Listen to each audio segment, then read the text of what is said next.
ਸਤਨਾਮ ਸ਼੍ਰੀ ਵਾਹਿਗੁਰੂ ਸਾਹਿਬ JIO. ਪਰਮ ਸਨਮਾਨਿਓ ਗੁਰੂ ਰੂਪ ਗੁਰੂ ਖਾਲਸਾ ਸਾਧ ਸੰਗਤ ਜੀ, ਵਾਹਿਗੁਰੂ ਜੀ ਕਾ ਖਾਲਸਾ ਵਾਹਿਗੁਰੂ ਜੀ ਕੀ ਫਤਿਹ। ਚੱਲ ਰਹੇ ਲੜੀਵਾਰ ਪ੍ਰਸੰਗ ਧੰਨ ਧੰਨ ਸ਼੍ਰੀ ਗੁਰੂ ਤੇਗ ਬਹਾਦਰ ਸਾਹਿਬ ਜੀ ਮਹਾਰਾਜ ਜੀ ਦੇ ਅਧਿਆਇ 25ਵੇਂ ਵਿੱਚ ਅੱਜ ਆਪਾਂ ਸ਼੍ਰੀ ਗੁਰੂ ਗ੍ਰੰਥ ਸਾਹਿਬ ਜੀ ਦਾ ਜਲ ਵਿੱਚ ਰੱਖਣ ਦਾ ਪ੍ਰਸੰਗ ਸਰਵਣ ਕਰਾਂਗੇ। ਆਓ ਬੜੇ ਪ੍ਰੇਮ ਨਾਲ ਇਹ ਪ੍ਰਸੰਗ ਸਰਵਣ ਕਰੀਏ। ਧੰਨ ਸ਼੍ਰੀ ਗੁਰੂ ਤੇਗ ਬਹਾਦਰ ਸਾਹਿਬ ਸ਼੍ਰੀ ਅੰਮ੍ਰਿਤਸਰ ਸਾਹਿਬ ਤੋਂ ਚੱਲ ਕੇ ਬਾਬਾ ਬਕਾਲੇ ਵਾਪਸ ਆ ਗਏ। ਮਸੰਦਾਂ ਨੇ ਗੁਰੂ ਜੀ ਦਾ ਬਹੁਤ ਅਨਾਦਰ ਕੀਤਾ ਅਤੇ ਇਹਨਾਂ ਨੇ ਧਨ ਵਾਸਤੇ ਗੁਰੂ ਸਥਾਨ ਸੰਭਾਲੇ ਹੋਏ ਸਨ। ਦਿਲ ਜਿਨ੍ਹਾਂ ਦੇ ਬੜੇ ਲੋਭ ਵਿੱਚ ਭਟਕ ਰਹੇ ਸਨ। ਭਾਈ ਮੱਖਣ ਸ਼ਾਹ ਨੇ ਗੁਰੂ ਜੀ ਨੂੰ ਕਿਹਾ, ਜੇ ਇਹਨਾਂ ਨੂੰ ਸਜ਼ਾ ਨਾ ਦਿੱਤੀ ਗਈ ਤਾਂ ਹੰਕਾਰ ਕਰਕੇ ਬਹੁਤ ਆਫਰ ਜਾਣਗੇ। ਇਹ ਸੁਣ ਕੇ ਸ਼੍ਰੀ ਗੁਰੂ ਤੇਗ ਬਹਾਦਰ ਜੀ ਨੇ ਕਿਹਾ, ਇਹਨਾਂ ਨੂੰ ਭਾਰੀ ਸਜ਼ਾਵਾਂ ਦੇਣ ਵਾਸਤੇ ਅੱਗੇ ਜਾ ਕੇ ਇੱਕ ਮਹਾਂਪੁਰਖ ਪ੍ਰਗਟ ਹੋਣਗੇ। ਇਹਨਾਂ ਨੂੰ ਤਾੜਨਾ ਕਰਨਗੇ, ਇਹਨਾਂ ਨੂੰ ਜਾਨੋਂ ਮਾਰ ਦੇਣਗੇ ਅਤੇ ਇਹਨਾਂ ਦੀਆਂ ਜੜ੍ਹਾਂ ਉਖੇੜ ਦੇਣਗੇ। ਕਿਸੇ ਇੱਕ ਅੱਧੇ ਨੂੰ ਮੰਨਣਗੇ, ਭਾਵ ਵਿਰਲੇ ਵਿਰਲੇ ਮਸੰਦ ਦੀ ਕਦਰ ਕਰਨਗੇ, ਜੈਸੇ ਭਾਈ ਫੇਰੂਵਾਲ ਮਸੰਦਾਂ ਦਾ ਸਨਮਾਨ ਹੋਇਆ ਸੀ। ਆਪਣੀ ਚੰਗੀ ਕੀਤੀ ਕਿਰਤ ਦਾ ਫਿਰ ਫਲ ਪਾਉਣਗੇ। ਗੁਰੂ ਸਿੱਖ ਇਹਨਾਂ ਨੂੰ ਆਪਣੇ ਮੂੰਹ ਨਹੀਂ ਲਾਉਣਗੇ। ਇਹ ਕਹਿ ਕੇ ਗੁਰੂ ਜੀ ਨੇ ਵਿਸ਼ਰਾਮ ਕੀਤਾ ਅਤੇ ਭਾਈ ਮੱਖਣ ਸ਼ਾਹ ਆਪਣੇ ਡੇਰੇ ਚਲਾ ਗਿਆ। ਸੋਢੀ ਗੁਰੂ ਜੀ ਦਾ ਜਸ ਵੇਖ ਕੇ ਸਹਾਰਦੇ ਨਹੀਂ ਸਨ। ਖੋਟੇ ਹਿਰਦੇ ਵਿੱਚ ਸੜਦੇ ਸਨ, ਈਰਖਾ ਕਰਦੇ ਅਤੇ ਕੁਟਲ ਬਚਨ ਕਹਿੰਦੇ ਸਨ। ਉਹ ਗੁਰੂ ਜੀ ਦੇ ਮਹਾਤਮ ਨੂੰ ਨਹੀਂ ਸੀ ਸਮਝਦੇ। ਕਈ ਦਿਨ ਬੀਤਣ ਤੋਂ ਬਾਅਦ ਭਾਈ ਮੱਖਣ ਸ਼ਾਹ ਗੁਰੂ ਜੀ ਦੇ ਪਾਸ ਆਇਆ ਅਤੇ ਗੁਰੂ ਜੀ ਨੂੰ ਕਹਿਣ ਲੱਗਾ, ਘਰ ਨੂੰ ਛੱਡੇ ਨੂੰ ਬਹੁਤ ਦੇਰ ਹੋ ਗਈ ਹੈ, ਤੁਹਾਡੇ ਨਾਮ ਸਹਿਤ ਹੁਣ ਚੱਲਣਾ ਚਾਹੁੰਦਾ ਹਾਂ। ਇਹ ਸੁਣ ਕੇ ਸਤਿਗੁਰੂ ਜੀ ਨੇ ਸਹਿ ਸੁਭਾਅ ਕਿਹਾ, ਸਾਥੋਂ ਵੀ ਇੱਥੇ ਰਿਹਾ ਨਹੀਂ ਜਾਂਦਾ ਹੈ। ਇਸ ਦੇਸ਼ ਨੂੰ ਛੱਡ ਕੇ ਸਤਲੁਜ ਦਰਿਆ ਪਾਰ ਕਰਾਂਗੇ ਅਤੇ ਕਿਤੇ ਅੱਗੇ ਜਾ ਕੇ ਆਪਣਾ ਘਰ ਬਣਾਵਾਂਗੇ। ਇੱਥੇ ਸੋਢੀ ਬਹੁਤ ਈਰਖਾ ਕਰਦੇ ਹਨ। ਐਸਾ ਨਾ ਹੋਵੇ ਕਿ ਕੋਈ ਮਾਰਿਆ ਜਾਵੇ, ਭਾਵ ਕੋਈ ਬਖੇੜਾ ਵੱਧ ਕੇ ਲੜਾਈ ਖੜੀ ਹੋ ਜਾਵੇ ਅਤੇ ਕਿਸੇ ਦੇ ਮਾਰੇ ਜਾਣ ਤੱਕ ਨੌਬਤ ਅਪੜ ਜਾਵੇ। ਅੱਗੇ ਹੀ ਧੀਰਮਲ ਨੇ ਬਹੁਤ ਕੁਛ ਕੀਤਾ ਹੈ, ਦੁੱਖ ਪ੍ਰਾਪਤ ਕਰਨ ਤੋਂ ਬਗੈਰ ਕੀ ਲਾਭ ਹੋਇਆ ਹੈ। ਇਸ ਤਰ੍ਹਾਂ ਕਹਿ ਕੇ ਸਤਿਗੁਰੂ ਜੀ ਤਿਆਰ ਹੋ ਗਏ ਅਤੇ ਸਾਰੇ ਦਾਸਾਂ ਨੂੰ ਉਚਾਰਨ ਕੀਤਾ, ਗੁਰੂ ਘਰ ਅਤੇ ਆਪਣੀਆਂ ਜਿੰਨੀਆਂ ਵੀ ਵਸਤਾਂ ਹਨ ਸਾਰੀਆਂ ਛੇਤੀ ਨਾਲ ਸੰਭਾਲ ਕੇ ਲੈ ਆਓ। ਫਿਰ ਗੁਰੂ ਜੀ ਨੇ ਆਪਣੇ ਘੋੜੇ 'ਤੇ ਕਾਠੀ ਪਾਈ ਅਤੇ ਮੱਖਣ ਸ਼ਾਹ ਸਵਾਰ ਹੋ ਕੇ ਪਿੱਛੇ ਪਿੱਛੇ ਚੱਲ ਪਿਆ। ਨਾਲ ਬਹੁਤ ਸਵਾਰ ਸਨ। ਚਲਦੇ ਚਲਦੇ ਗੁਰੂ ਜੀ ਬਿਆਸਾ ਨਦੀ ਦੇ ਕੰਢੇ ਪਹੁੰਚ ਗਏ। ਘਰ ਦੀਆਂ ਬਹੁਤ ਥੋੜ੍ਹੀਆਂ ਵਸਤਾਂ ਸਨ, ਸਾਰੀਆਂ ਹੀ ਧੀਰਮਲ ਨੂੰ ਦੇ ਦਿੱਤੀਆਂ ਸਨ। ਛੋਟੇ ਘੋੜਿਆਂ 'ਤੇ ਉਹ ਲੱਦ ਕੇ ਲਿਆਏ ਸਨ। ਇੰਨੇ ਵਿੱਚ ਇੱਕ ਸਿੱਖ ਚੱਲ ਕੇ ਆ ਗਿਆ, ਜਿਸ ਨੇ ਸ਼੍ਰੀ ਗੁਰੂ ਗ੍ਰੰਥ ਸਾਹਿਬ ਸਿਰ ਉੱਤੇ ਚੁੱਕਿਆ ਹੋਇਆ ਸੀ। ਗੁਰੂ ਜੀ ਅਤੇ ਸਿੱਖਾਂ ਨੇ ਉਸ ਵੱਲ ਵੇਖ ਕੇ ਸਾਰਿਆਂ ਨੇ ਹੱਥ ਜੋੜ ਕੇ ਬੰਦਨਾ ਕੀਤੀ। ਫਿਰ ਸ਼੍ਰੀ ਗੁਰੂ ਤੇਗ ਬਹਾਦਰ ਜੀ ਨੇ ਕਿਹਾ, ਇਸ ਗੁਰੂ ਗ੍ਰੰਥ ਸਾਹਿਬ ਨੂੰ ਕੌਣ ਲਿਆਇਆ ਹੈ ਅਤੇ ਕਿਸ ਪਾਸ ਲੈ ਕੇ ਜਾ ਰਿਹਾ ਹੈ? ਮੈਂ ਇਸ ਬਾਰੇ ਪੁੱਛ ਰਿਹਾ ਹਾਂ, ਇਸ ਬਾਰੇ ਸਾਨੂੰ ਸਮਝਾਓ। ਤਦ ਸ਼੍ਰੀ ਕਿਰਪਾਲ ਚੰਦ ਮਾਤਾ ਗੁਜਰੀ ਜੀ ਦੇ ਭਰਾ ਨੇ ਸਾਰਾ ਬਿਰਤਾਂਤ ਕਹਿ ਕੇ ਸੁਣਾਇਆ। ਸਭ ਤੋਂ ਪਹਿਲਾਂ ਇਸ ਨੂੰ ਸ਼੍ਰੀ ਗੁਰੂ ਅਰਜਨ ਦੇਵ ਜੀ ਨੇ ਲਿਖਾਇਆ ਸੀ। ਧੀਰਮਲ ਨੇ ਉਸ ਨੂੰ ਛਲ ਕਰਕੇ ਪ੍ਰਾਪਤ ਕਰ ਲਿਆ ਸੀ। ਜਦ ਸਾਰਾ ਉਸ ਦਾ ਡੇਰਾ ਲੁੱਟ ਲਿਆ ਤਦ ਤੋਂ ਇਹ ਸਾਡੇ ਘਰ ਵਿੱਚ ਆਇਆ ਹੈ। ਇਸ ਦਾ ਬਹੁਤ ਵੱਡਾ ਮਹਾਤਮ ਹੈ, ਜਿਸ ਦੇ ਦਰਸ਼ਨ ਕਰਨ ਨਾਲ ਬਹੁਤ ਪੁੰਨ ਪ੍ਰਾਪਤ ਹੁੰਦਾ ਹੈ। ਆਪ ਜੀ ਦੇ ਵੱਡਿਆਂ ਨੇ ਇਸ ਨੂੰ ਬਣਾਇਆ ਹੈ। ਇਸ ਪਾਸ ਬਹੁਤ ਲਾਭਦਾਇਕ ਪੂਜਾ ਹੁੰਦੀ ਹੈ। ਇਸ ਕਰਕੇ ਸਾਰੀਆਂ ਸੰਗਤਾਂ ਆਉਂਦੀਆਂ ਅਤੇ ਕਈ ਪ੍ਰਕਾਰ ਦੇ ਉਪਹਾਰ ਚੜ੍ਹਾ ਕੇ ਦਰਸ਼ਨ ਕਰਦੀਆਂ ਹਨ। ਇਸ ਕਰਕੇ ਹੁਣ ਇਹ ਆਪ ਜੀ ਦੇ ਪਾਸ ਰਹੇਗਾ, ਹੋਰ ਕਿਸੇ ਥਾਂ ਰੱਖਣ ਦੇ ਇਹ ਯੋਗ ਨਹੀਂ। ਇਹ ਸੁਣ ਕੇ ਸ਼੍ਰੀ ਗੁਰੂ ਤੇਗ ਬਹਾਦਰ ਜੀ ਨੇ ਕਿਹਾ, ਸਾਡੇ ਪਾਸ ਇਹ ਕਿਵੇਂ ਰਹਿ ਗਿਆ ਹੈ? ਕਿਸ ਨੇ ਇਹ ਰੱਖ ਕੇ ਆਪਣੇ ਪਾਸ ਲਿਆਂਦਾ ਹੈ? ਇਸ ਨੂੰ ਵਾਪਸ ਕਰਨ ਵਾਸਤੇ ਕਿਹਾ ਸੀ, ਉਹ ਗੱਲ ਕਿਉਂ ਨਹੀਂ ਮੰਨੀ ਹੈ? ਇਹ ਕਦੀ ਧੀਰਮਲ ਪਾਸ ਸੀ, ਹੁਣ ਵੀ ਉਸ ਨੂੰ ਦੇਣਾ ਬਣਦਾ ਸੀ। ਉਸ ਪਾਸੋਂ ਖੋਹ ਲੈਣਾ ਸਾਡੇ ਵਾਸਤੇ ਉਚਿਤ ਨਹੀਂ ਹੈ। ਚਿੱਤ ਵਿੱਚ ਦੁਖੀ ਹੋ ਕੇ ਸਭ ਸਮੇਂ ਝੂਰਦਾ ਰਹੇਗਾ। ਤਦ ਭਾਈ ਕਿਰਪਾਲ ਜੀ ਨੇ ਸੁਣ ਕੇ ਕਿਹਾ, ਮੱਖਣ ਸ਼ਾਹ ਅਤੇ ਮਾਤਾ ਜੀ ਨੇ ਨਹੀਂ ਦਿੱਤਾ ਹੈ। ਆਪ ਜੀ ਦੇ ਪਿਤਾਮੇ ਹਨ, ਜਿਨ੍ਹਾਂ ਨੇ ਇਹ ਵੱਡਾ ਗ੍ਰੰਥ ਤਿਆਰ ਕੀਤਾ ਹੈ। ਇਸ ਕਰਕੇ ਇਹ ਆਪ ਜੀ ਦੀ ਵਸਤੂ ਹੈ। ਜਿਹੜਾ ਗੁਰੂ ਗੱਦੀ ਉੱਤੇ ਬੈਠਦਾ ਹੈ ਉਹੀ ਇਸ ਨੂੰ ਪ੍ਰਾਪਤ ਕਰੇ। ਇਸ ਤਰ੍ਹਾਂ ਵਿਚਾਰ ਕੇ ਮਾਤਾ ਜੀ ਨੇ ਦਿੱਤਾ ਨਹੀਂ ਹੈ। ਹੇ ਸੁਖਦਾਤਾ ਜੀ, ਇਸ ਨੂੰ ਉਚਿਤ ਵਿਚਾਰ ਕੇ ਵੇਖ ਲਵੋ। ਇਹ ਅਚਰਜ ਦੁਰਲਭ ਵਸਤੂ ਹੈ। ਹੇ ਗੁਰੂ ਸਾਹਿਬ, ਇਹ ਵਾਪਸ ਦੇਣਾ ਨਹੀਂ ਬਣਦਾ ਹੈ। ਫਿਰ ਗੁਰੂ ਜੀ ਨੇ ਸਿੱਖਾਂ ਨੂੰ ਕਿਹਾ, ਧੀਰਮਲ ਦਾ ਇਹ ਸ੍ਰੀ ਗੁਰੂ ਗ੍ਰੰਥ ਸਾਹਿਬ ਹੈ। ਕੋਈ ਹੁਣ ਇਸ ਨੂੰ ਲੈ ਕੇ ਜਾਓ, ਉਸ ਦੇ ਪਾਸ ਇਸ ਦੀ ਸੌਂਪਣਾ ਕਰਕੇ ਆਓ। ਸਾਡੇ ਪਾਸ ਇਸ ਨੂੰ ਨਾ ਰੱਖੋ, ਸ੍ਰੀ ਕਰਤਾਰਪੁਰ ਸਾਹਿਬ ਵਿੱਚ ਲੈ ਕੇ ਧਰ ਦਿਓ। ਸਾਰੀ ਸਿੱਖ ਸੰਗਤ ਨੇ ਕਿਹਾ, ਧੀਰਮਲ ਤਾਂ ਬਹੁਤ ਵੱਡਾ ਪਾਪੀ ਹੈ, ਅਸੀਂ ਉਸ ਦੇ ਵੱਲ ਮੁਖ ਨਹੀਂ ਕਰ ਸਕਦੇ। ਗੁਰੂ ਜੀ ਸਭ ਸਿੱਖਾਂ ਦੀ ਬੇਨਤੀ ਸੁਣ ਕੇ ਮਨ ਵਿੱਚ ਬਹੁਤ ਗਿਣਤੀਆਂ ਗਿਣਦੇ ਰਹੇ। ਅਸੀਂ ਸ੍ਰੀ ਗੁਰੂ ਗ੍ਰੰਥ ਸਾਹਿਬ ਨਹੀਂ ਰੱਖਾਂਗੇ। ਸਾਡੇ ਚਿੱਤ ਦੀ ਅਭਿਲਾਸ਼ਾ ਹੈ ਕਿ ਇਹ ਗ੍ਰੰਥ ਧੀਰਮਲ ਪਾਸ ਪਹੁੰਚੇ। ਭਾਈ ਵੀਰ ਸਿੰਘ ਜੀ ਲਿਖਦੇ ਹਨ ਕਿ ਸ੍ਰੀ ਗੁਰੂ ਤੇਗ ਬਹਾਦਰ ਜੀ ਦੀ ਖਿਮਾ, ਤਿਆਗ ਅਤੇ ਵੈਰਾਗ ਦੀ ਅਵਸਥਾ ਵੀ ਕਮਾਲ ਦੀ ਹੈ।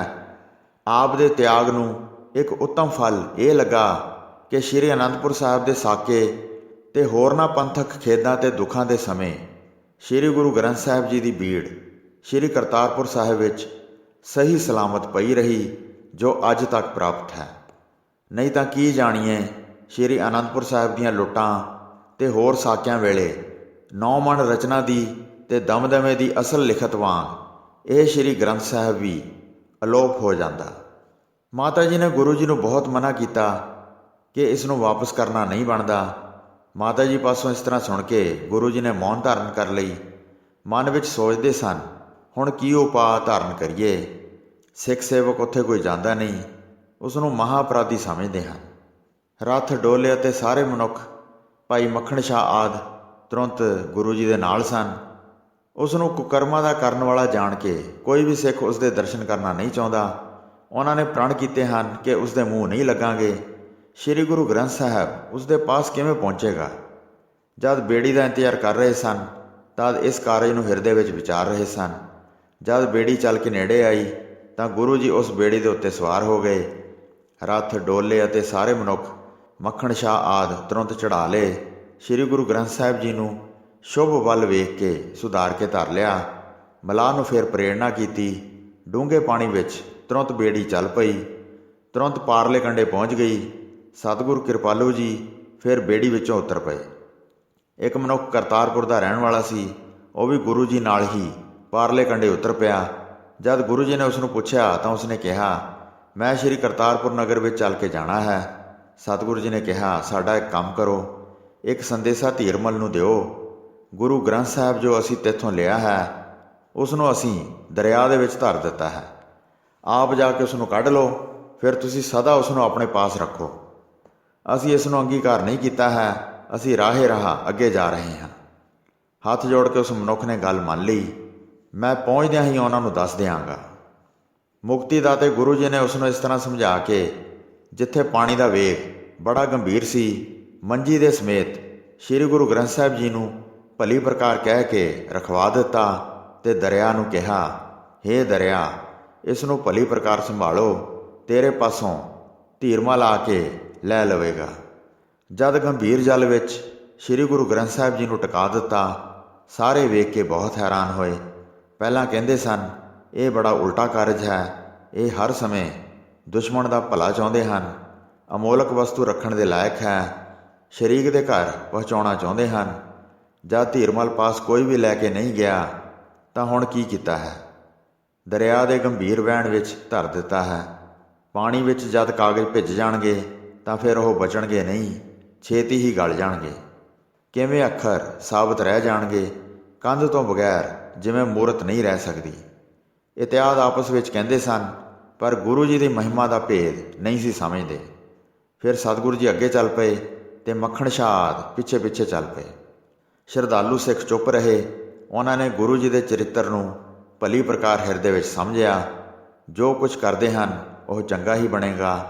ਸਤਿਗੁਰਾਂ ਦੀ ਮੱਤ ਨੂੰ ਕੌਣ ਮਨ ਵਿੱਚ ਜਾਣ ਸਕਦਾ ਹੈ। ਕਈ ਕਹਿੰਦੇ ਸਨ, ਮਹਾਸ਼ੁਭ ਦੁਰਲਭ ਗ੍ਰੰਥ ਹੈ, ਦਰਿਆ ਵਿੱਚ ਵਹਿ ਜਾਵੇਗਾ, ਫਿਰ ਕਿੱਥੋਂ ਪ੍ਰਾਪਤ ਹੋਵੇਗਾ। ਸ੍ਰੀ ਗੁਰੂ ਅਰਜਨ ਦੇਵ ਜੀ ਦੇ ਹੱਥਾਂ ਦਾ ਤਿਆਰ ਹੋਇਆ ਹੈ। ਇਹਨਾਂ ਨੇ ਇਸ ਸਮੇਂ ਉਸ ਨੂੰ ਅਲੋਪ ਕਰ ਦਿੱਤਾ ਹੈ। ਐਸੀ ਵਸਤੂ ਫਿਰ ਹੱਥ ਨਹੀਂ ਆਏਗੀ। ਕੌਣ ਗੁਰੂ ਜੀ ਦੇ ਪਾਸ ਜਾ ਕੇ ਉਹਨਾਂ ਨੂੰ ਸਮਝਾਵੇ। ਨਿਸ਼ਫਲ ਕਾਰਜ ਕੀਤਾ ਹੈ ਜਿਹੜਾ ਉਸ ਨੂੰ ਜਲ ਵਿੱਚ ਟਿਕਾ ਦਿੱਤਾ ਹੈ। ਜਦ ਅੱਗੇ ਵਹਿ ਜਾਏਗਾ ਤਾਂ ਕੌਣ ਪਾ ਸਕੇਗਾ। ਸਤਿਗੁਰੂ ਜੀ ਦਾ ਇਹ ਕਾਰਜ ਵੇਖ ਕੇ ਮੱਖਣ ਸ਼ਾਹ ਮੌਨ ਧਾਰ ਕੇ ਬਹੁਤ ਹੈਰਾਨ ਹੋਇਆ। ਸਰਬ ਸਮਰੱਥ ਸਮਝ ਕੇ ਕੁਝ ਵੀ ਨਾ ਕਹਿ ਸਕਿਆ। ਅਸੀਂ ਥੋੜ੍ਹੀ ਮੱਤ ਵਾਲੇ ਕੀ ਜਾਣ ਸਕਦੇ ਹਾਂ। ਕਰਤਾਰਪੁਰ ਨੂੰ ਜਾਣ ਵਾਲਾ ਮਨੁੱਖ ਧੀਰਮਲ ਕੋਲ ਪਹੁੰਚਿਆ ਤੇ ਉਸਨੇ ਜਾ ਕੇ ਧੀਰਮਲ ਨੂੰ ਸਾਰੀ ਗਾਥਾ ਬਿਆਨ ਕੀਤੀ ਜਿਵੇਂ ਗੁਰੂ ਜੀ ਨੇ ਉਸ ਨੂੰ ਕਹੀ ਸੀ। ਧੀਰਮਲ ਸੁਣ ਕੇ ਬਹੁਤ ਹੈਰਾਨ ਹੋਇਆ। ਪਾਣੀ ਵਿੱਚ ਕਿਸ ਤਰ੍ਹਾਂ ਰੱਖਿਆ ਹੈ? ਉੱਥੇ ਪਹਿਲਾਂ ਵਾਂਗ ਕਿਵੇਂ ਸਾਬਤ ਰਹੇਗਾ? ਕਾਗਜ਼ ਭਿੱਜ ਕੇ ਗਲ ਜਾਣਗੇ। ਜੇ ਕੱਢ ਵੀ ਲਈਏ ਤਾਂ ਸਾਡੇ ਕਿਸ ਕੰਮ ਆਉਣਗੇ? ਗੁਰ ਸੰਗਤ ਜਿਸ ਦੇ ਦਰਸ਼ਨ ਕਰਨਾ ਚਾਹੁੰਦੀ ਹੈ, ਦਰਸ਼ਨ ਕਰਨ ਨਾਲ ਵੱਡੇ ਪਾਪ ਨਾਸ਼ ਹੋ ਜਾਂਦੇ ਹਨ। ਸਾਡੇ ਪਾਸੋਂ ਤੇ ਆਪਣੇ ਪਾਸੋਂ ਵੀ ਗਵਾ ਲਿਆ ਹੈ। ਇਸ ਵਿੱਚ ਆਪਣਾ ਭਲਾ ਕੀ ਵੇਖਿਆ ਹੈ? ਫਿਰ ਧੀਰਮਲ ਨੇ ਸੋਚਿਆ, ਨਦੀ 'ਤੇ ਚੱਲ ਕੇ ਹੁਣੇ ਵੇਖਦੇ ਹਾਂ, ਗ੍ਰੰਥ ਕੱਢ ਕੇ ਫਿਰ ਸੰਭਾਲਦੇ ਹਾਂ। ਸ਼੍ਰੀ ਗੁਰੂ ਨਾਨਕ ਦੇਵ ਜੀ ਆਦਿ ਸਾਰੇ ਗੁਰੂ ਸਾਹਿਬਾਨ ਮੈਂ ਬਹੁਤ ਵਾਰ ਮਨਾਏ ਹਨ। ਬਹੁਤ ਕੜਾਹ ਪ੍ਰਸ਼ਾਦ ਤਿਆਰ ਕਰਨਾ ਮੰਨਿਆ ਹੈ। ਮੈਂ ਮਨ ਵਿੱਚ ਸਮਝਦਾ ਹਾਂ ਕਿ ਉਹ ਮੇਰੀ ਸਹਾਇਤਾ ਕਰਨ ਆਏ ਹਨ। ਸ਼੍ਰੀ ਗੁਰੂ ਗ੍ਰੰਥ ਸਾਹਿਬ ਜੀ ਇੱਕ ਦੁਰਲਭ ਪਦਾਰਥ ਹਨ। ਜੇ ਲੱਭ ਲਈਏ ਤਾਂ ਸਾਰੇ ਸਵਾਰਥ ਪੂਰੇ ਹੋ ਜਾਂਦੇ ਹਨ। ਮੇਰੀ ਵੰਸ਼ ਵਿੱਚ ਇਹ ਵਡਿਆਈ ਰਹੇਗੀ ਤੇ ਬਹੁਤ ਉਪਹਾਰ ਚੜਾਵੇ ਵਜੋਂ ਚੜ੍ਹਨਗੇ। ਉਸ ਦੇ ਨਾਲ ਹੀ ਮੇਰੀ ਗੁਰਤਾ ਗੱਦੀ ਆਬਾਦ ਹੋ ਜਾਏਗੀ ਤੇ ਵਿਰੋਧੀ ਝੂਰਨਗੇ। ਕਿਵੇਂ ਪ੍ਰਾਪਤ ਹੋਵੇ ਇਹ ਹਿਰਦੇ ਵਿੱਚ ਵਿਚਾਰ ਕਰਦਾ ਸੀ। ਰੇਤ ਦਾ ਉੱਪਰ ਭਾਰ ਪੈ ਗਿਆ ਹੋਵੇਗਾ। ਜੇ ਕਦੀ ਹੱਥ ਵੀ ਆ ਜਾਵੇ ਤਾਂ ਜਲ ਨਾਲ ਕਾਗਜ਼ ਗਲ ਗਏ ਹੋਣਗੇ। ਛੀਹਾਂ ਮਸੰਦ ਧੀਰਮਲ ਨੂੰ ਹਟਾਉਂਦਾ ਰਿਹਾ। ਉਹ ਧੀਰਮਲ ਨੂੰ ਜਾਣ ਨਹੀਂ ਦੇਣਾ ਚਾਹੁੰਦਾ ਸੀ ਅਤੇ ਗੁਰੂ ਜੀ ਵਿੱਚ ਔਗਣ ਮਿੱਥ ਕੇ ਸੁਣਾਉਂਦਾ ਸੀ। ਧੀਰਮਲ ਅੱਠੇ ਪਹਿਰ ਚਿੰਤਾ ਸਹਿਤ ਬਤੀਤ ਕਰਦਾ ਸੀ। ਜਦ ਵੀ ਉਹ ਬਿਆਸਾ ਨਦੀ ਵੱਲ ਜਾਣ ਦੀ ਤਿਆਰੀ ਕਰਦਾ ਸੀ ਤਾਂ ਦੁਸ਼ਟ ਮਸੰਦ ਹਟਾ ਦਿੰਦਾ ਸੀ। ਇਸ ਪ੍ਰਕਾਰ ਕਈ ਦਿਨ ਬੀਤ ਗਏ। ਮਿਲ ਕੇ ਅਨੇਕ ਪ੍ਰਕਾਰ ਗੱਲਾਂ ਕਰਦਾ ਸੀ। ਇਸ ਤਰ੍ਹਾਂ ਕਈ ਦਿਨ ਜਦ ਬਤੀਤ ਹੋਏ, ਧੀਰਮਲ ਬਹੁਤ ਚਿੰਤਿਤ ਹੋ ਗਿਆ। ਹੱਠ ਧਾਰ ਕੇ ਫਿਰ ਉੱਧਰ ਜਾਣਾ ਚਾਹਿਆ। ਇੱਕ ਵਾਰ ਜਲ ਵਿੱਚ ਖੋਜ ਕਰਕੇ ਵੇਖ ਲਈਏ। ਸ਼੍ਰੀ ਗੁਰੂ ਤੇਗ ਬਹਾਦਰ ਜੀ ਮਹਾਂਪੁਰਖ ਹਨ, ਜਿਨ੍ਹਾਂ ਦੇ ਆਦਰ ਨਾਲ ਉਹਨਾਂ ਦਾ ਸੱਚਾ ਵਚਨ ਮੰਨ ਲਿਆ ਹੈ। ਅਨੇਕਾਂ ਜੁਗਤੀਆਂ ਨਾਲ ਦੁਸ਼ਟ ਕਹਿ ਕੇ ਸੁਣਾਉਂਦਾ ਸੀ, ਕਿਉਂ ਹੌਲਾ ਹੁੰਦਾ ਹੈ। ਚੱਲਣ ਲੱਗਿਆਂ ਨੂੰ ਰੋਕ ਲੈਂਦਾ ਸੀ। ਫਿਰ ਕਿਹਾ, ਇੱਕ ਵਾਰ ਮੈਂ ਜ਼ਰੂਰ ਜਾਵਾਂਗਾ, ਗੁਰੂ ਜੀ ਦਾ ਵਚਨ ਮੰਨ ਕੇ ਗ੍ਰੰਥ ਪਾਵਾਂਗਾ। ਫਿਰ ਘੋੜੇ 'ਤੇ ਕਾਠੀ ਪਾਈ। ਇੱਕ ਸੁੰਦਰ ਘੋੜਾ ਆਇਆ। ਸਾਰੇ ਗੁਰੂ ਸਾਹਿਬਾਨਾਂ ਨੂੰ ਮਨ ਵਿੱਚ ਮਨਾਇਆ। ਸਨੇਮਰ ਸਿਰ ਕਰਕੇ ਬੰਦਨਾ ਧਾਰਨ ਕੀਤੀ। ਹੇ ਗੁਰੂ ਸਾਹਿਬਾਨ ਜੀ, ਇਹ ਮੇਰੀ ਕਾਮਨਾ ਪੂਰੀ ਕਰੋ। ਮੈਂ ਆ ਕੇ ਬਹੁਤ ਕੜਾਹ ਪ੍ਰਸ਼ਾਦ ਕਰਵਾਵਾਂਗਾ ਜੇ ਮੈਂ ਸ਼੍ਰੀ ਗੁਰੂ ਗ੍ਰੰਥ ਸਾਹਿਬ ਜੀ ਨੂੰ ਪ੍ਰਾਪਤ ਕਰ ਲਵਾਂ। ਇਸ ਤਰ੍ਹਾਂ ਬਹੁਤ ਵੱਡੀ ਮਨੌਤ ਮੰਨ ਕੇ ਘੋੜੇ ਉੱਤੇ ਚੜ੍ਹ ਕੇ ਚੱਲ ਪਿਆ। ਉਸ ਮਨੁੱਖ ਨੂੰ ਵੀ ਨਾਲ ਲੈ ਲਿਆ ਤੇ ਬਿਆਸਾ ਦਰਿਆ ਦੇ ਕਿਨਾਰੇ 'ਤੇ ਆ ਖੜੇ ਹੋਏ। ਜਿਹੜਾ ਉਸ ਮਨੁੱਖ ਨੇ ਥਾਂ ਦੱਸਿਆ, ਉਹ ਵੇਖ ਕੇ ਉੱਥੇ ਡੇਰਾ ਲਾ ਲਿਆ। ਤੰਬੂ ਅਤੇ ਕਨਾਤਾਂ ਲਗਵਾਈਆਂ। ਤਰਨ ਵਾਲੇ ਮਨੁੱਖ ਚੱਲ ਕੇ ਆਏ। ਸਾਰਿਆਂ ਨੂੰ ਬਹੁਤ ਦਿਲਾਸਾ ਦਿੱਤਾ। ਕਾਰਜ ਕਰਕੇ ਮੇਰੀ ਆਸ ਪੂਰੀ ਕਰੋ। ਬਹੁਤ ਧਨ ਅਤੇ ਰੇਸ਼ਮੀ ਕੱਪੜੇ ਦਿਆਂਗਾ ਜਦ ਗ੍ਰੰਥ ਸਾਹਿਬ ਨੂੰ ਆਪਣੇ ਪਾਸ ਲਿਆਵਾਂਗਾ। ਉਹ ਸੁਣ ਕੇ ਪਾਣੀ ਦੇ ਵਿੱਚ ਵੜ ਗਏ। ਚੌੜੇ ਕਰਕੇ ਮਹਾਨ ਜਾਲ ਸੁੱਟ ਦਿੱਤੇ। ਖੋਜਣ ਲੱਗੇ ਤੇ ਜਲ ਵਿੱਚ ਬਹੁਤ ਫਿਰੇ। ਬਹੁਤ ਮਲਾਹ ਇਕੱਠੇ ਹੋਏ ਸਨ, ਪਰ ਲੱਭ ਨਹੀਂ ਸੀ ਰਹੇ। ਕਈ ਚੁੱਭੀਆਂ ਮਾਰ ਕੇ ਹੱਥਾਂ ਨਾਲ ਲੱਭਦੇ ਸਨ ਤੇ ਜਾਲ ਫੈਲਾ ਕੇ ਇੱਧਰ ਉੱਧਰ ਫਿਰਦੇ ਸਨ। ਦਰਿਆ ਦੇ ਵਿਚਕਾਰ ਅਤੇ ਦੋਹਾਂ ਕਿਨਾਰਿਆਂ ਨੇੜੇ ਫਿਰਦੇ ਸਨ। ਜਿੱਥੇ ਥੋੜ੍ਹਾ ਅਤੇ ਜ਼ਿਆਦਾ ਪਾਣੀ ਸੀ, ਅਨੇਕ ਵਿਧੀਆਂ ਨਾਲ ਯਤਨ ਕਰਦੇ ਸਨ। ਜਲ ਵਿੱਚ ਚੁੱਭੀਆਂ ਮਾਰ ਕੇ ਕਈ ਫਿਰਦੇ ਸਨ। ਕਈ ਗੁਰੂ ਨਾਨਕ ਦੇਵ ਜੀ ਨੂੰ ਮਨਾਉਂਦੇ ਸਨ, ਕਿਰਪਾ ਕਰੋ ਜਿਵੇਂ ਗ੍ਰੰਥ ਲੱਭ ਲਈਏ। ਉਹਨਾਂ ਨੇ ਬਹੁਤ ਯਤਨ ਕੀਤੇ। ਧੀਰਮਲ ਬਹੁਤ ਦਿਲਾਸਾ ਦੇ ਰਿਹਾ ਸੀ, ਸ਼੍ਰੀ ਸਤਿਗੁਰੂ ਆਸ ਪੂਰੀ ਕਰਨਗੇ। ਮੰਜੀ ਸਹਿਤ ਗ੍ਰੰਥ ਨੂੰ ਪਾਵਾਂਗੇ, ਇਸ ਤਰ੍ਹਾਂ ਨਿਸ਼ਚਾ ਮੇਰੇ ਮਨ ਵਿੱਚ ਆਉਂਦਾ ਹੈ। ਜਿਵੇਂ ਜਿਵੇਂ ਧੀਰਮਲ ਉਹਨਾਂ ਨੂੰ ਕਹਿੰਦਾ ਸੀ, ਤਿਵੇਂ ਤਿਵੇਂ ਉਹ ਤਨ ਮਨ ਨਾਲ ਯਤਨ ਕਰਦੇ ਸਨ। ਇਸ ਤਰ੍ਹਾਂ 2-3 ਦਿਨ ਬੀਤ ਗਏ। ਫਿਰ ਧੀਰਮਲ ਨੇ ਉਸ ਮਨੁੱਖ ਨੂੰ ਪੁੱਛਿਆ, ਕਿਸ ਸਥਾਨ 'ਤੇ ਟਿਕਾਉਂਦਿਆਂ ਤੂੰ ਵੇਖਿਆ ਹੈ? ਉਹ ਸਥਿਰ ਰਿਹਾ ਹੈ ਕਿ ਅੱਗੇ ਵਹਿ ਗਿਆ ਹੈ? ਇਹ ਸੁਣ ਕੇ ਉਸ ਆਦਮੀ ਨੇ ਦੱਸਿਆ, ਇੱਕ ਸਿੱਖ ਸਿਰ 'ਤੇ ਲੈ ਕੇ ਇਸ ਥਾਂ ਪਾਣੀ ਅੰਦਰ ਵੜਿਆ ਸੀ। ਮੇਰੇ ਵੇਖਦਿਆਂ ਹੀ ਇੱਕ ਸਿੱਖ ਨੇ ਸਿਰ ਤੋਂ ਥੱਲੇ ਲਾਇਆ ਤੇ ਇਸ ਥਾਂ ਪਾਣੀ ਵਿੱਚ ਟਿਕਾ ਦਿੱਤਾ। ਸ਼੍ਰੀ ਗੁਰੂ ਤੇਗ ਬਹਾਦਰ ਜੀ ਨੇ ਫਿਰ ਅੱਖਾਂ ਨਾਲ ਵੇਖ ਕੇ ਚੰਗੀ ਤਰ੍ਹਾਂ ਥੱਲੇ ਧਰਿਆ। ਨਮਸਕਾਰਾਂ ਕਰਕੇ ਫਿਰ ਅੱਗੇ ਚਲੇ ਗਏ ਤੇ ਸਾਰੇ ਉਹਨਾਂ ਦੇ ਪਿੱਛੇ ਚਲੇ ਗਏ। ਇਸ ਥਾਂ ਜਦ ਕੋਈ ਵੀ ਮਨੁੱਖ ਖੜਾ ਨਹੀਂ ਸੀ, ਮੈਂ ਤੁਹਾਡੇ ਵਾਲੇ ਪਾਸੇ ਰਾਹੇ ਚੱਲ ਪਿਆ। ਜਾਂ ਰੇਤ ਉੱਪਰ ਚੜ੍ਹ ਗਈ ਹੈ ਜਾਂ ਪਾਣੀ ਦਾ ਪ੍ਰਵਾਹ ਬਹਾ ਕੇ ਲੈ ਗਿਆ ਹੈ। ਇਸ ਤੋਂ ਥੱਲੇ ਹੋਰ ਖੋਜ ਕਰੋ, ਮਿਹਨਤ ਕਰਕੇ ਦੁਰਲਭ ਗ੍ਰੰਥ ਪਾ ਲਓ। ਦਰਿਆ ਦੇ ਵਿੱਚ ਹੀ ਇੱਥੇ ਗ੍ਰੰਥ ਸਾਹਿਬ ਹੈ, ਦਿਲ ਵਿੱਚ ਮਹਾਨ ਨਿਸ਼ਚਾ ਕਰੋ। ਧੀਰਮਲ ਨੇ ਸੁਣ ਕੇ ਕਿਹਾ, ਕਿਸੇ ਤਰ੍ਹਾਂ ਵੀ ਪ੍ਰਾਪਤ ਨਹੀਂ ਹੋਇਆ, ਲੱਭ ਲੱਭ ਕੇ ਸਾਰੇ ਥੱਕ ਗਏ ਹਾਂ। ਕਿਸ ਤਰ੍ਹਾਂ ਨਿਕਲੇ ਉਹ ਸਾਨੂੰ ਯਤਨ ਦੱਸੋ, ਮੇਰਾ ਇੱਥੇ ਆਉਣਾ ਸਫਲ ਕਰੋ। ਚੁੱਭੀ ਮਾਰ ਕੇ ਰੇਤ ਵੇਖੀਏ, ਮੇਰੇ ਟੋਭੇ ਜਲ ਸਹਿਤ ਰੇਤ ਨੂੰ ਫੜ ਕੇ ਹਟਾਉਣ। ਜਿੱਥੇ ਤੁਸੀਂ ਟਿਕਾਉਣ ਬਾਰੇ ਦੱਸਦੇ ਹੋ ਉਸ ਥਾਂ 'ਤੇ ਬਹੁਤ ਥੱਲੇ ਦੂਰ ਤੱਕ ਖੋਜ ਕਰੋ। ਫਿਰ ਉਸ ਮਨੁੱਖ ਨੇ ਧੀਰਮਲ ਨੂੰ ਕਿਹਾ, ਤੁਸੀਂ ਨਿਸ਼ਕਪਟ ਹੋ ਕੇ ਹੰਕਾਰ ਨੂੰ ਛੱਡੋ, ਚਿੱਤ ਨੂੰ ਪਵਿੱਤਰ ਕਰਕੇ ਪ੍ਰੇਮ ਧਾਰਨ ਕਰੋ। ਸ਼੍ਰੀ ਗੁਰੂ ਨਾਨਕ ਦੇਵ ਜੀ ਆਦਿ ਜਿਹੜੇ ਗੁਰੂ ਸਾਹਿਬਾਨ ਹੋਏ ਹਨ, ਉਹਨਾਂ ਸਭ ਦੇ ਸ਼ੁਭ ਨਾਮ ਸ਼੍ਰੀ ਗੁਰੂ ਤੇਗ ਬਹਾਦਰ ਜੀ ਤੱਕ ਲਵੋ ਅਤੇ ਸਾਰਿਆਂ ਦੀ ਹੁਣ ਆਰਾਧਨਾ ਕਰੋ, ਤਦ ਮਨ ਵਿੱਚ ਮਨੌਤ ਮਨਾਓ। ਹੁਣ ਤੁਸੀਂ ਇਸੇ ਵਿਧੀ ਅਨੁਸਾਰ ਕਾਰਜ ਕਰੋ, ਗੁਰੂ ਸਾਹਿਬਾਨ ਆਪ ਆਪਣੇ ਨਾਮ ਦੀ ਲਾਜ ਰੱਖਣਗੇ, ਅਚਾਨਕ ਆ ਕੇ ਸਹਾਇਤਾ ਕਰ ਦੇਣਗੇ ਅਤੇ ਤੁਰੰਤ ਗ੍ਰੰਥ ਪ੍ਰਾਪਤ ਕਰ ਲਵੋਗੇ। ਧੀਰਮਲ ਨੇ ਉਸ ਮਨੁੱਖ ਨੂੰ ਕਿਹਾ, ਤੁਸੀਂ ਠੀਕ ਕਿਹਾ ਹੈ।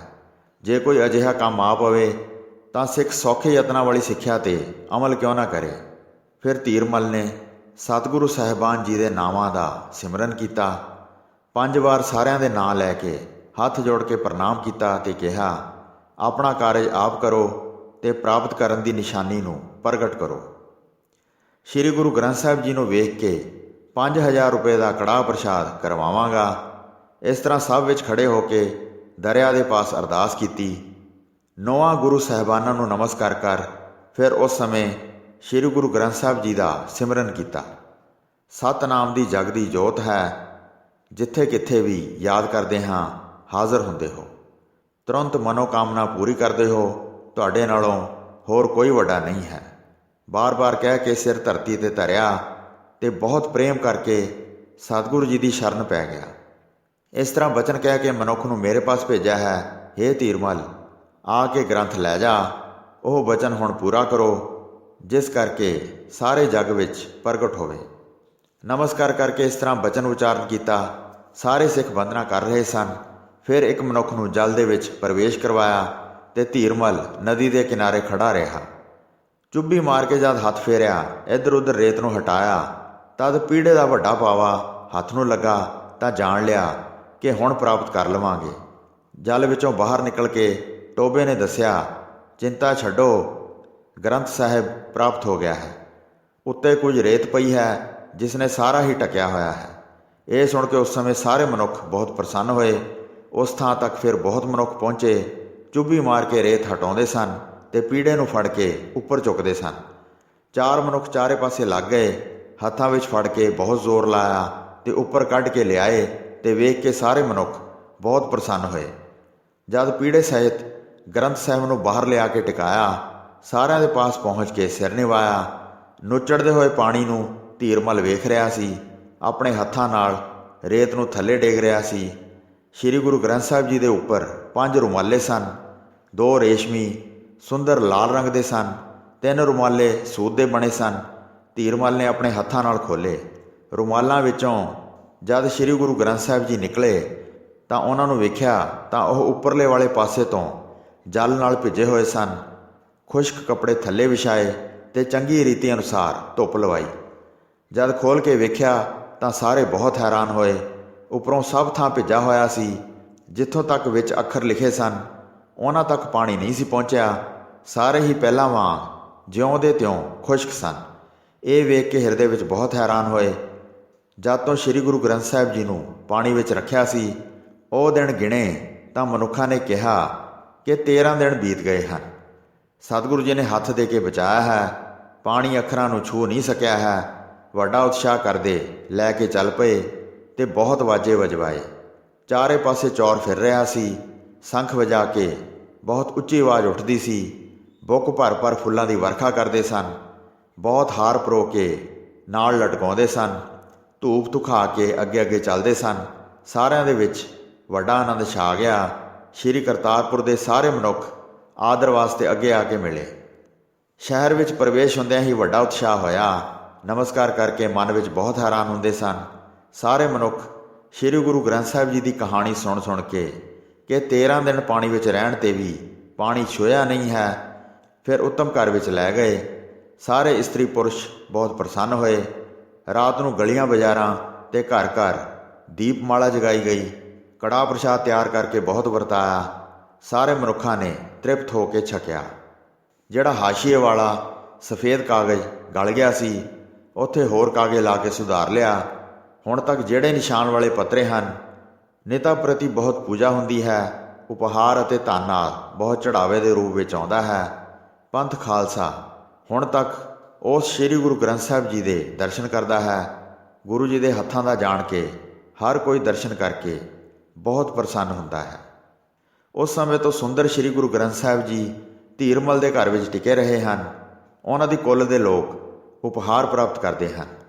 ਹੁਣ ਖਾਲਸੇ ਨੇ ਹੱਥ ਜੋੜ ਕੇ ਬੇਨਤੀ ਕੀਤੀ ਸੀ ਕਿ ਇਸ ਗ੍ਰੰਥ ਨੂੰ ਅੰਮ੍ਰਿਤਸਰ ਜਾਂ ਲਾਹੌਰ ਵਿੱਚ ਆਪਣੇ ਪਾਸ ਰੱਖੀਏ। ਧਨ ਆਦਿ ਜੋ ਭੇਟ ਆਵੇਗੀ ਉਹ ਸਾਰੀ ਧੀਰਮਲੀਏ ਲੈ ਲੈਣ। ਪਰ ਗੁਰੂ ਜੀ ਨੇ ਕਿਰਪਾ ਕੀਤੀ ਹੈ। ਸ੍ਰੀ ਗੁਰੂ ਗ੍ਰੰਥ ਸਾਹਿਬ ਜੀ ਨੂੰ ਜਬਰੀ ਖੋਇਆ ਨਹੀਂ ਹੈ। ਪ੍ਰਬੀਨ ਸਤਿਗੁਰੂ ਸ੍ਰੀ ਗੁਰੂ ਤੇਗ ਬਹਾਦਰ ਜੀ ਦੀ ਮੱਤ ਨੂੰ ਜਾਣਿਆ ਹੈ। ਬਾਅਦ ਦੀ ਭਵਿੱਖ ਦੀ ਕੋਈ ਸੋਝੀ ਨਹੀਂ ਹੈ ਕਿ ਪੰਥ ਵਾਲੇ ਇਸ ਗ੍ਰੰਥ ਨੂੰ ਲੈ ਲੈਣਗੇ ਕਿ ਉਹਨਾਂ ਪਾਸ ਹੀ ਰਹਿਣ ਦੇਣਗੇ। ਸਾਧ ਸੰਗਤ ਜੀ, ਹੁਣ ਤੱਕ ਇਹ ਗ੍ਰੰਥ ਸ੍ਰੀ ਕਰਤਾਰਪੁਰ ਸਾਹਿਬ ਵਿਖੇ ਧੀਰਮਲ ਦੀ ਸੰਤਾਨ ਪਾਸ ਹੀ ਮੌਜੂਦ ਹੈ। ਧੀਰਮਲ ਦੀ ਸੰਤਾਨ ਹੁਣ ਸਿੰਘ ਸਜ ਗਈ ਹੈ। ਇਸ ਕਰਕੇ ਉਹਨਾਂ ਦਾ ਹੁਣ ਪੰਥ ਨਾਲ ਮੇਲ ਹੋ ਗਿਆ ਹੈ।